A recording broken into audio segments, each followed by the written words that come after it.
আমরা চলে এসেছি আজ একটা ঘরোয়াভাবে গায়ে হলুদের অনুষ্ঠান, একদম আমাদের কাছের পাশের বিল্ডিংয়ে। তো দুই বিল্ডিংয়ে মিলে গায়ে হলুদটা। এই যে গায়ে হলুদের সব কিছু রেডি। প্রচুর বৃষ্টি চিটাগাঙ্গে আমাদের। তো বৃষ্টির ভিতরে আসলে আমরা বের হতে হতে রাত 11টা বেজে গেছে। তো মোটামুটি সবাই চলে আসছে এখানে, কিন্তু বাইরের কোনো অনুষ্ঠান বা কোনো ব্যান্ড, কোনো জাঁকজমক কিছু নাই। জাস্ট এই যে আমার পাশে বসা ভাবি আর আমি বাহিরের, বাকি যারা আছে সবাই কনের রিলেটিভস। এই যে খালারা, ফুফুরা, চাচিরা, নানিরা, ওরা সবাই। এই বিয়ের মূল বিষয় হলো সে আমাদের কুমিল্লারই মানুষ এবং আমার পাশের বিল্ডিং এবং এক ধরনের সহকর্মীর মতো।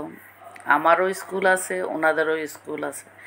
এই গায়ে হলুদটা হচ্ছে ছোট্ট একটা স্কুলের রুমে, যেহেতু বাইরে বৃষ্টি, ছাদে কোনো অ্যারেঞ্জ করতে পারে নাই। আর এই যে ছোট ছোট পিচ্চিগুলি সব হলো মামাতো, খালাতো, কাজিন। তো এই যে কনে চলে আসছে, দেখলেন আপনারা, পাশের বিল্ডিংয়েই ওদের বাসা। এই যে আর এক ভাবি, এই তিনজনই আমরা। উনি হচ্ছে ওই বিল্ডিংয়ের। কনেকে কেক খাইয়ে দিলাম আমরা দুজন। ওই যে পাশে বসা উনি একজন লয়ার। তো এই যে বউয়ের বাবা, কনের বাবা এসেছে, কনে বাবাকে খাইয়ে দিচ্ছে, বা শালাকে ডাকতেছে। বিয়ে হওয়ার কথা ছিল আসলে ঈদের পরে। এটা হচ্ছে বিয়ের একমাত্র মামা। মামার জন্যই, মামা ফ্যামিলি নিয়ে চলে যাচ্ছে ইটালিতে।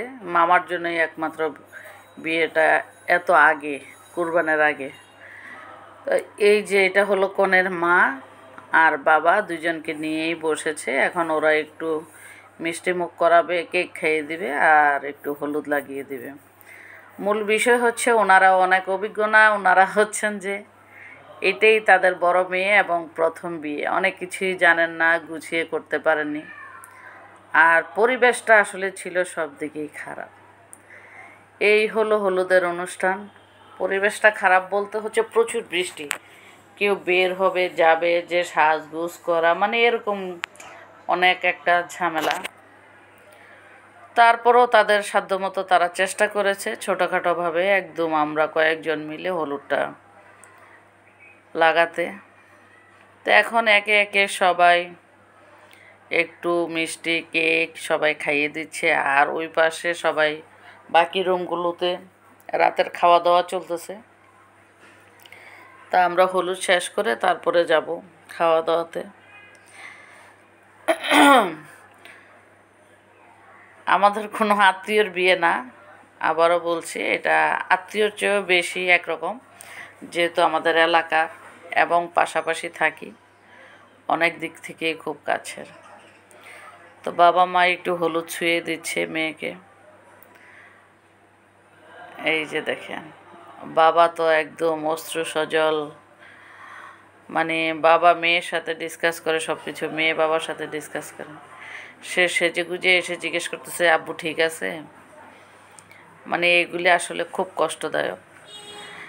বাবা মায়েরা কন্যা লালন পালন করে তাকে কিছুদিন পর অন্যের হাতে তুলে দিতে হয়। কি নির্মম পরে হাস না, এত আদর যত্নে গড়া এই জিনিসটাকে ভাগ্যের উপর ছেড়ে দিতে হয়। ও কিন্তু একজন চার্টার অ্যাকাউন্ট্যান্ট।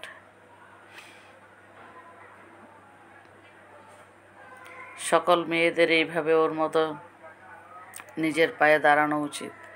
এটা হলো ওর ছোট ভাই, একমাত্র না, 2 ভাই 2 বোন ওরা। এটা ওর ছোট ভাই, আমার জিমের সমান। এই হলো ছোট বোন।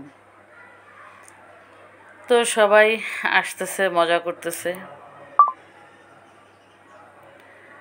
মানে আমি নিজেই কথা বলতে খারাপ লাগতেছে যখন ওদের এগুলি দেখতেছিলাম। রাখি পরাচ্ছে, মামি খালা সবাই আছে, মজা করতেছে। আর পিচ্চিগুলি তো সেই অসাধারণ, সবাই কালারফুল পাঞ্জাবি পরছে একই রকম, আর সবাই শাড়িও পরছে একই রকম। এই যে আমিও চলে আসছি, খিদার জ্বালা সইতে পারতেছি না, খিদা লেগে গেছে। তাড়াহুড়া করে চলে আসলাম। এই যে অফিস রুমে বসে গেছি খেতে। তো বিরিয়ানি ছিল, সালাদ, খাওয়া দাওয়া করে নিলাম। আগে পেট শান্তি তো দুনিয়া শান্তি। এইবার চলে আসেন একটু সবাই মিলে মজা করি। এই যে পিচি পিচি বোনগুলো সবগুলো কাজিন, খালাতো বোন, এই যে প্রাণ দিয়ে নাচতেছে। আর আমাদের সেই নানি, কন্যার নানি, সেই আনন্দদায়ক বিনোদন দিয়ে সবাইকে, এই যে দেখেন কন্যাকেও নিয়ে আসছে নাচার জন্য। তো সবাই মিলে নাচতেছে, আমরা বিদায় নিয়ে নিলাম। ওরা ওদের আনন্দ করতেছে। অনেক রাত হয়ে গেল, চলে আসলাম বাসায়। সবাই ভালো থাকবেন। ভিডিওটা ভালো লাগলে সাথে থেকে দেখবেন, লাইক কমেন্ট করবেন। আল্লাহ হাফেজ।